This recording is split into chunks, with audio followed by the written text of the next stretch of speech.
Good afternoon and welcome to our rescheduled November check-in. Thank you for joining us today. And today's topic is going to be about SLIFE. So it is 3:45. Let's go ahead and get started. I'm going to share my screen. There we go. All right. So as I said, today we're going to be discussing SLIFE students. As always, we start out with our community agreements, and today I have a quote that goes along well with what we're going to be talking about. It says, "The bad news, you can't motivate another person. The great news, you can create conditions where motivation should grow." That's from Sir Ken Robbins, and I think it fits very well with what we are going to be talking about today. So again, welcome. Um, we're going to be talking about some WIDA updates, some DESE resources, some updates from OELA, some PD opportunities, and then we'll jump right into talking about our SLIFE students. As always, we start with our Missouri commitments to English language learner success, our blueprint for success. You can see the link down there at the bottom. Those areas that are highlighted are kind of where we're going to be focusing our attention today. If you go to the link, you can find out how these apply at the state level, the district level, the school level, the classroom level, and what each of those should be doing to meet these needs. For WIDA updates, hot off the WIDA presses are the WIDA alternate can-do descriptors. These are the first ever can-do descriptors for multilingual learners with cognitive disabilities. Also hot off the presses is the 24-25 Everything You Wanted to Know Access for ELs edition that walks you through things like test prep, family engagement, and best of all, answering questions about the access test. On that same note, you can take advantage of some resources from DRC as you navigate the changes they've made to access testing this year. There's a find all the topics in one place link here that can help you find answers to questions you might have. They have knowledge articles. And if you can't find the answer, you can always go to the Contact Us link that's provided here and talk to the help desk, and they are very able and willing to help you. There are some upcoming WIDA assessment webinars that are in the next week or two. Managing access registration is on the 3rd, tomorrow. Managing test materials on the 5th, test security and test monitoring, and then technology troubleshooting. All of those are available through the secure portal. There is a growing body of research on recommendations for pre-K to 3rd grade students and increasing their joy of learning. So there's an article where they spoke to various pre-K 3 educators and put together some best teaching practices. There's also an upcoming webinar from WIDA, Let's Play, Joyful Learning for Multilingual Children in Pre-K through 3rd grade. That is, again, tomorrow from 2:30 to 3:45. And we have a self-paced workshop as part of our e-learning series that's available through the secure portal as well. WIDA is also looking for proposal reviewers for the 2025 annual conference. If you're interested in reviewing proposals, please sign up to review through the link provided on the page. From OELA and US Ed, They are continuing their newcomer toolkit series. On this series, part two, they're discussing social, emotional, and mental health factors that affect the access to equitable education for our English learners. And you can register to participate that at the bottom of the page there. Continuing on that line, there was a recent webinar that I attended, Lessons from the Field, Strategies for Supporting Newcomer Students' Academic Success. You can click on that link to view the slides and a recording of that session. Also through USED, there is a Fulbright Hayes Seminar Abroad competition if you're interested in going to Greece and Turkey for post-secondary educators and administrators with applications accepted through January 7th. And to learn more, you can click that link.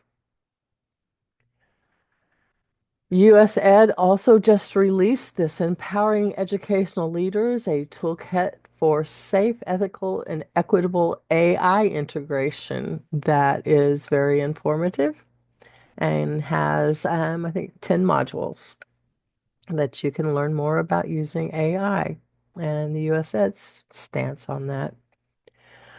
Also available is an OCR fact sheet on elementary and secondary education for English learners with disabilities. So I invite you to look at that. Upcoming PD for our state. You can check the college and career readiness calendar through the link provided there to find all things that are available through the state. I also put the access dates, all of those dates that you need to know about your access testing on the calendar this year. In February, we have Carol Salva coming to Kansas City. You can register for that here. She's sharing her updated version of Boosting Achievement. In March, and coming to a conference in Springfield, Andrea Hollingsfield is our keynote. The theme's collaborating to meet the instructional needs of English learners, and there's a link there to register for that. Elevate is going to be in two locations this year, from June 3rd through the 5th, starting in St. Louis, then moving to Kansas City. And we're calling for proposals that are due later this week. So if you're interested in presenting at one of those, please submit a proposal. So we're ready to jump right in and talk about our SLIFE. So in the chat, if you would please add in one of the challenges that you face with SLIFE students. I'll give you a couple of minutes. Yes, they don't feel emotionally ready to participate. They seem disengaged. They're behind in math and literacy. They're behind. Some of them have never been to school, don't know how to go to school. Those are all valid things. That's exactly it. Well, by definition, SLIFE have a different profile from all of our other English learners. Usually they're above age for their grade level placement. They have needs beyond the traditional EL or ELD bilingual programs. They have low to no literacy in their first language. They feel stress, isolation, and frustration, and they're at risk for dropping out more than other students. Because language and academic issues are so critical, we tend to focus on those areas and downplay that social emotional need. And our SLIFE students are experiencing those needs paired with demands of the effects of learning and being in a different country have on their emotional and their sense of being. They have insecurities, inadequacies, and helplessness. We call this cultural dissonance, and that's that feeling of alienation and not belonging that that our SLIFE students experience when they come into our schools. This dissonance is a major factor that educators need to address because just being in school itself is a challenge for these students. They're not used to that formal education as we know, and it poses a problem in addition to just learning and literacy and subject matter. We have to also look at the cultural differences that they face. One of these differences, the two-dimensional versus three-dimensional view of the world, that orality versus literacy, um, transmission of what you know through oral language versus the written word as being central to learning. Also, collectivism versus individualism. 70% of our world is more collectivism versus the United States and a few others who have a more individualistic view. We may feel that we look to the good of all, but when it comes right down to it in the US, we are concerned with how well we perform as individuals and how far we get in life is more based on what we can do ourselves. Where in a collectivism, it's the good of all. How good our country is based on how well we all are doing. So that's a big difference. Also, informal learning versus formal learning. In most of the other countries that our SLIFE students are coming from, they learn from necessity, things they have to learn to be able to survive and to flourish, versus a formal education we have where we're learning things that we might not immediately need and use in our lives. So that's different. There was a study by Loria. I believe he was from Russia. He surveyed several different groups of people and gave them this set of objects and said, which one, which one doesn't belong? Which object doesn't belong in this group? And most of the people, um, most of us, when we look at it, we would say, well, the log gets thrown out because the others are all tools. But SLIFE usually saw that the axe and the saw were used with the log, and they might get rid of the hammer. And others said that's it's not logical because why would you give me four things and tell me to get rid of one? That's not how we do things. So it made no sense to them. So, in order for our students to understand, they have to see validity in what we're doing and the value of what we're presenting to them and what they're going to learn from it. So again, orality versus literacy, collectivism versus individualism, informal ways of learning versus formal education.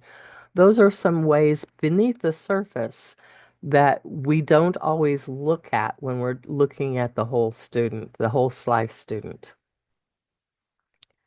In education, there are three hallmarks of formal education. The student has to believe in the premise of a future reward for education. They're going to get something out of it. They're going to improve their life. The student has to be motivated to participate and excel as an individual learner. The student has to take and pass numerous standardized assessments consisting of literacy-based decontextualized test items. And all three of those pose a challenge for our SLIFE students and add to their cultural dissonance, which prevents them from being successful in our educational system. So, future rewards. For many of our SLIFEs, this promise lacks credibility in the context of their neighborhoods and their families. They don't necessarily see that education has greater success for the members of their local community. For many SLIFE, there are often immediate needs like having to work now to provide food, shelter, and clothing, and the notion of a future reward carries little weight. So, as teachers, we have to focus on connecting their learning to their current circumstances. with collectivism orientation and the experience with more informal ways of learning, like through street vending. SLIFE are not accustomed to or motivated to see their school experience through a personalized lens because they regard learning as a group endeavor and they find it difficult to learn and participate individually. They're not hand raisers. They don't seek recognition, which makes them seem, from our perspective, less prepared and less motivated to participate. But the SLIFE want to share responsibility with others, and they try to maintain and form webs of relationships and not stand out and ahead of anyone else. Then, when it comes to testing, it's stressful for all students, but it's culturally sometimes insurmountable for English learners, including our SLIFE. Standardized testing requires being familiar with and facilitating three things that SLIFE don't possess when they arrive in our classrooms. One, the written word as a mode of test delivery and submission. Two, individual on-demand performance with no assistance from others. And three, the ability to think academically and demonstrate that thinking through decontextualized tasks. These school-based tasks confuse SLIFE because they don't understand the purpose. In the real world, we wouldn't look at a tree and say, that's a tree, true or false. That doesn't make sense to our students. Some of the other common decontextualized ways that we assess: fill in the blank, graphic organizers, matching questions. Learners have to understand these types of questions and their purpose in order for them to make sense. So we have to form some meaningful relationships. The challenge goes beyond the language. Personal experience sometimes even carries more weight than the information they're hearing. For example, one of the stories I heard, the teacher was talking about polar bears coming in, and they were asking what color was a polar bear, and the students said brown, and the teacher said, no, they're white, and the student said, well, the only bears I've ever seen have been brown, so I can't believe that it would be white. So because they hadn't experienced it, they couldn't believe it. Okay. So they have to look at things through a different lens. When we're teaching SLIFE, we have to take what we traditionally use with our EL population and modify it even more through a lens specifically relevant to that subpopulation. One way is through Intercultural Communication Framework, ICF, which has three principles of its own. To establish and maintain ongoing two-way communication, we stress that all the time with our English learners, but we need to go a little beyond. Identifying priorities in all the cultures, and that's not always easy. People within a culture don't always have the ability to talk about their priorities.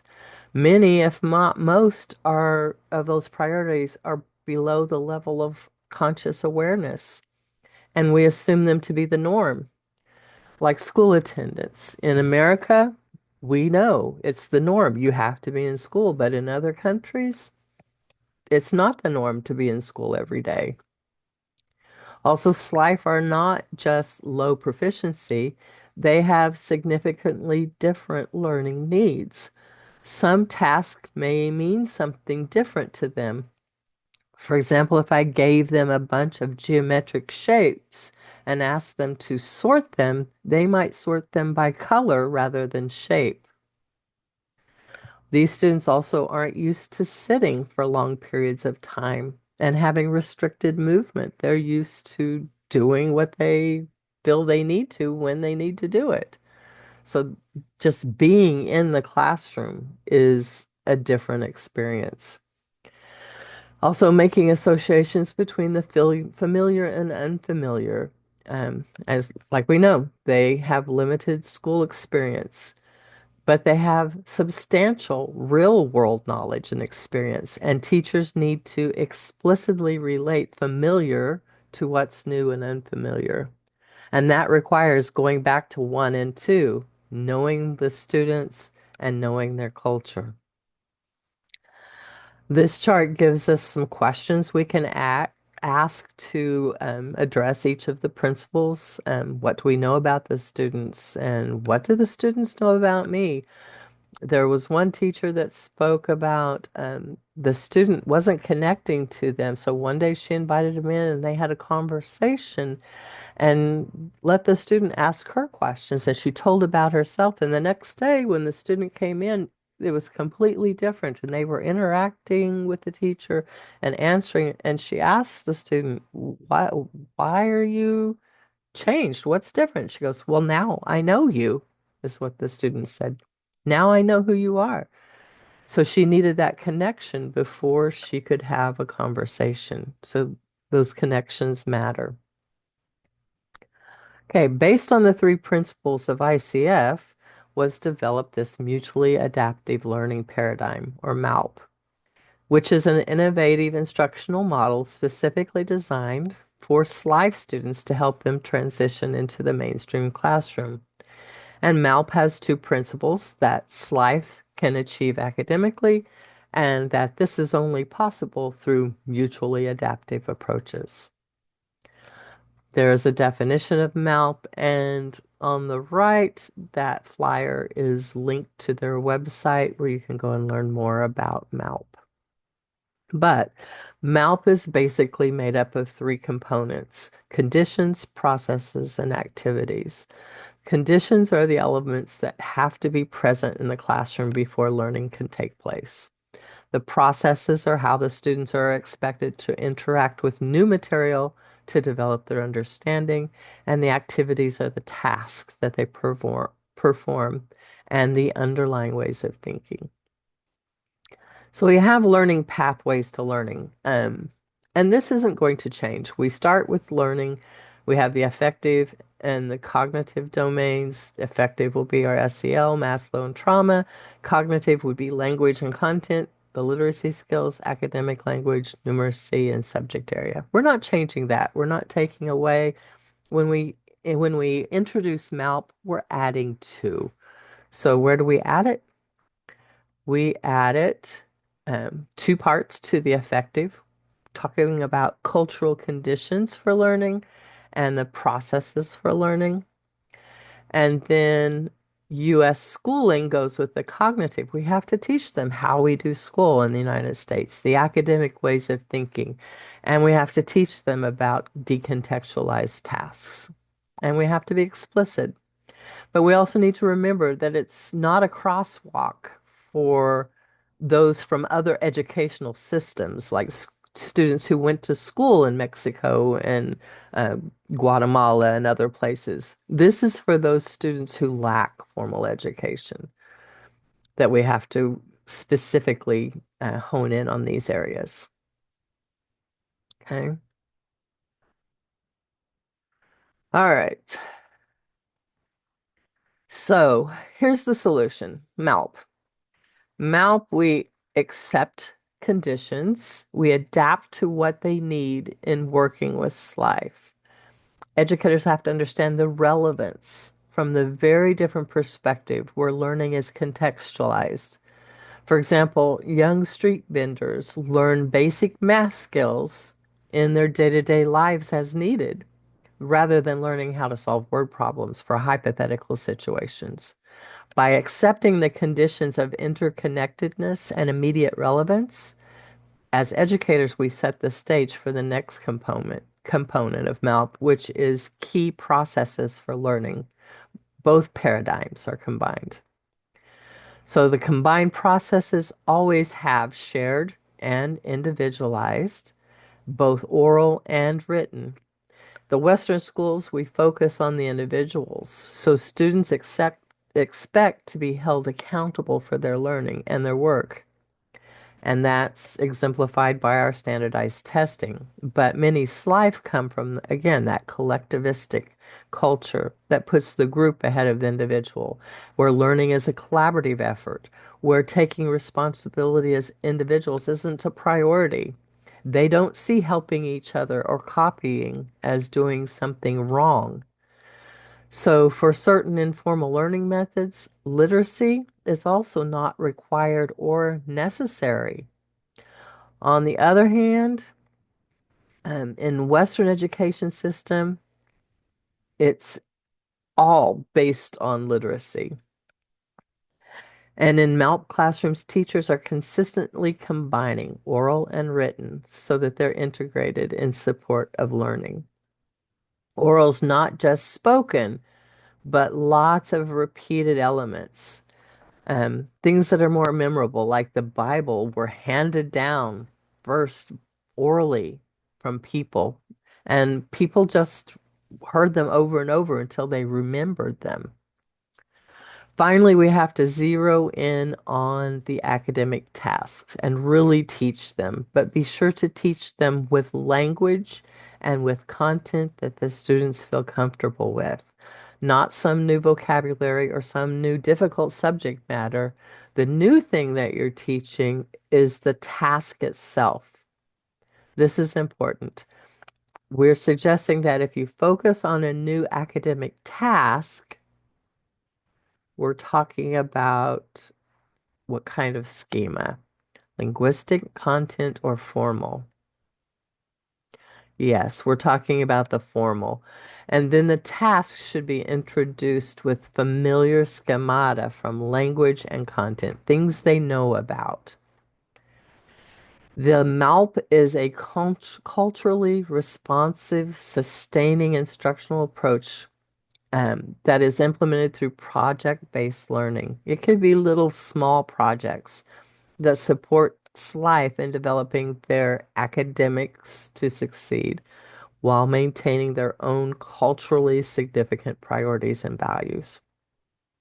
It looks at the contrasting learning paradigms of SLIFE and our formal education system and targets the cultural dissonance, which is causing students to struggle and not reach their potential.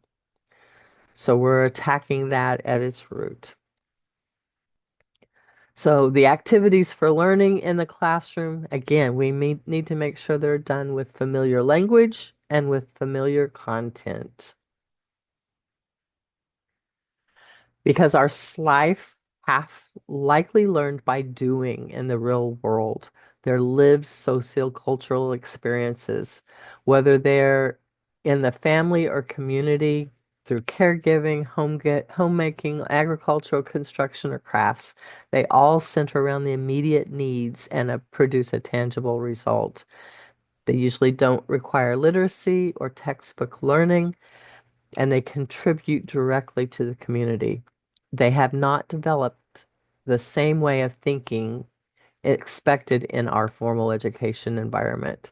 And they aren't accustomed to the types of tasks that we take for granted in our classrooms to develop and demonstrate knowledge. So we have to explicitly teach using familiar language and content so that they understand those types of tasks. For example, categorization.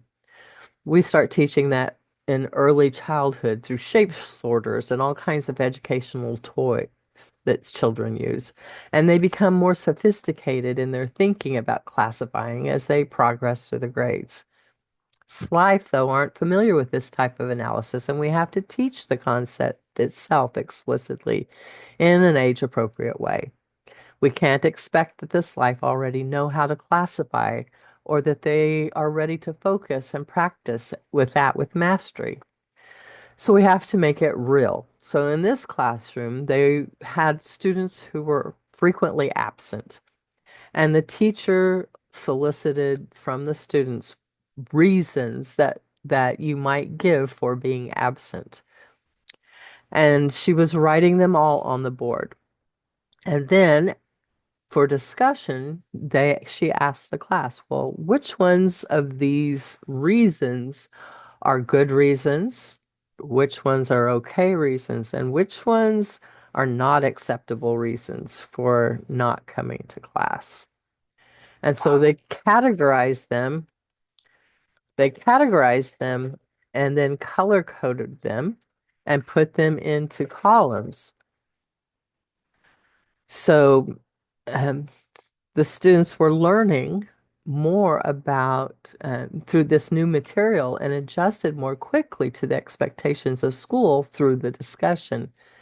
When bilingual classes are an option, teachers should permit and encourage translanguaging, which they were using in these classrooms.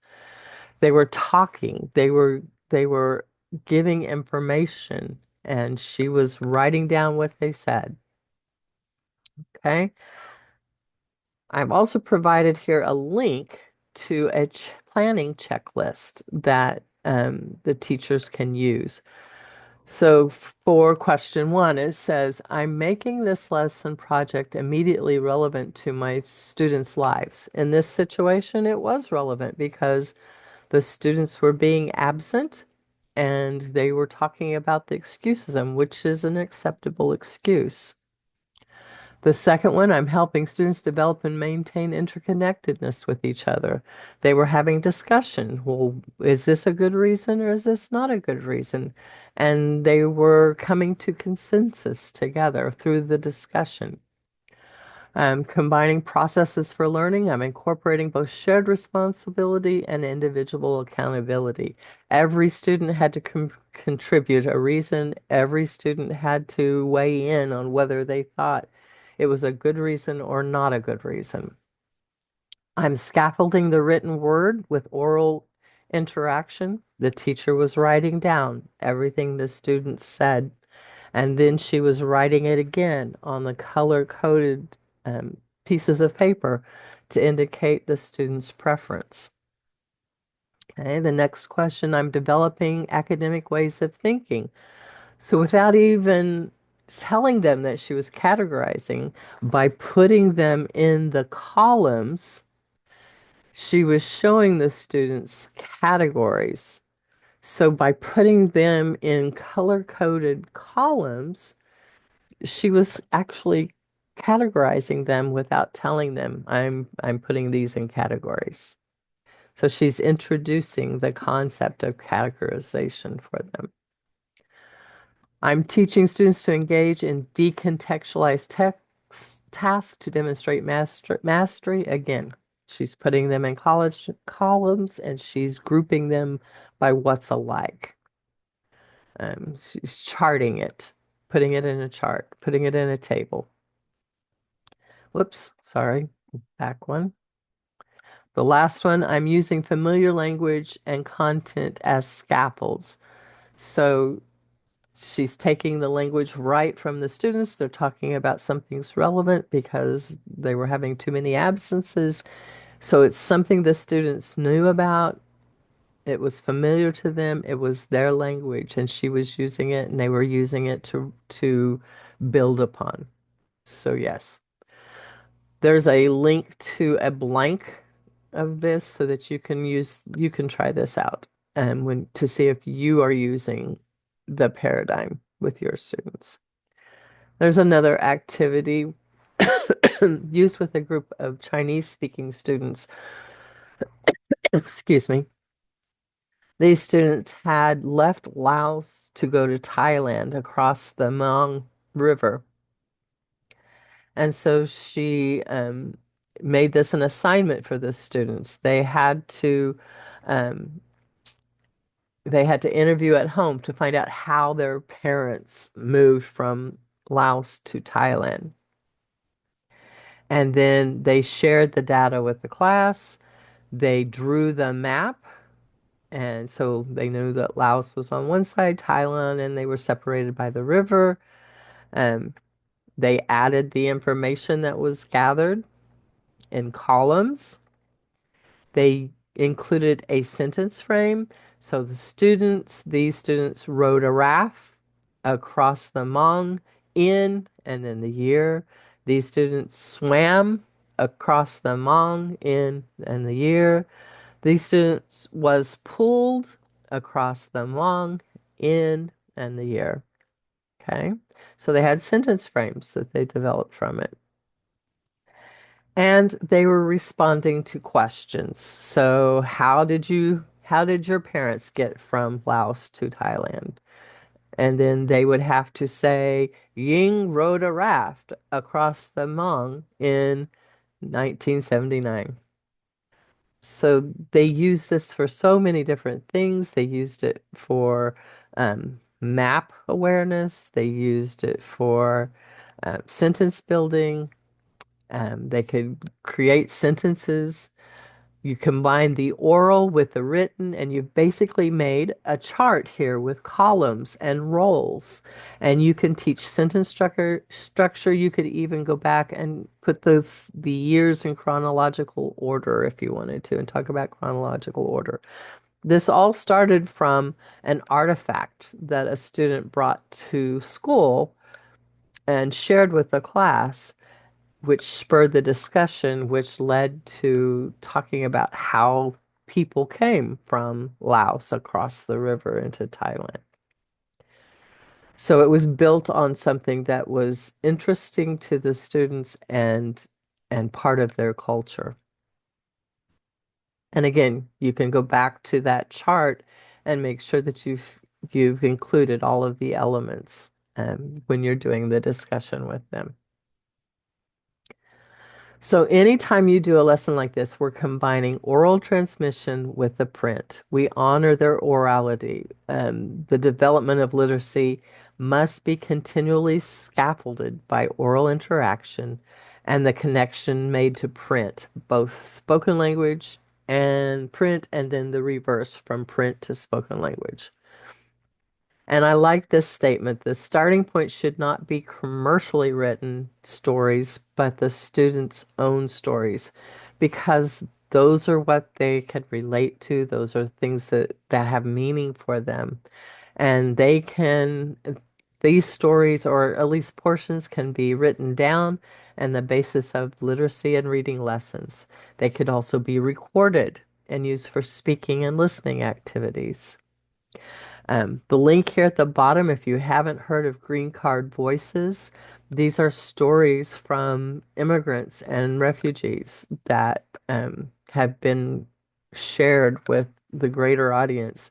I invite you to go and read them. Some of them are really wonderful to read, and these can be used as examples. So, when we're talking about our SLIFE students, we need to reframe the conversation from talking about these students having an achievement gap to understanding the cultural dissonance that the students are facing. They're differing views. Or dissonance view means they're starting from a different paradigm. We need to remember, they have informal ways of learning. They rely on oral transmission. They are collectivistic.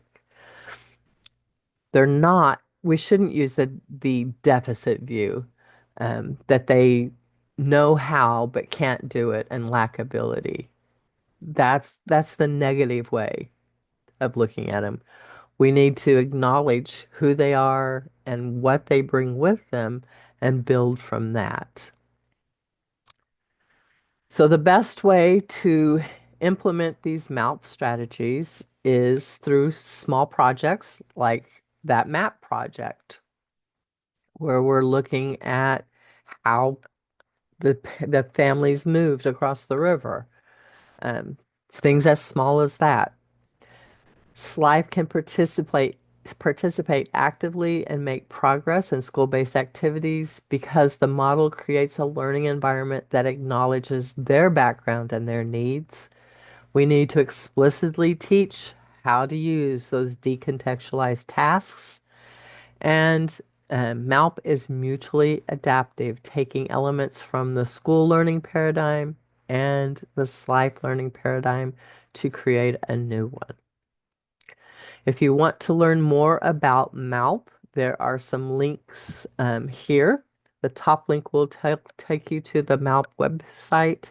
They have all kinds of resources and a few videos, a couple from Tan Han that are very good. Um, then there are some adapting materials for SLIFE handouts and a sample SLIFE interview to find out more about your SLIFE students. As always, if you have questions, feel free to contact your mail person. They're always there to help, as am I. So please contact me at any time. And with that, I am going to close out our session today. I'm going to go ahead and stop recording. And if you have any questions, we will address those. Thank you for attending. We will not have a check-in in December, so I won't see you again until January. So happy holidays to everyone, the best to you and your families, and I look forward to seeing you again in January. Thank you for being here, and I appreciate each and every one of you and the things you do for our English learners throughout the state. Good night.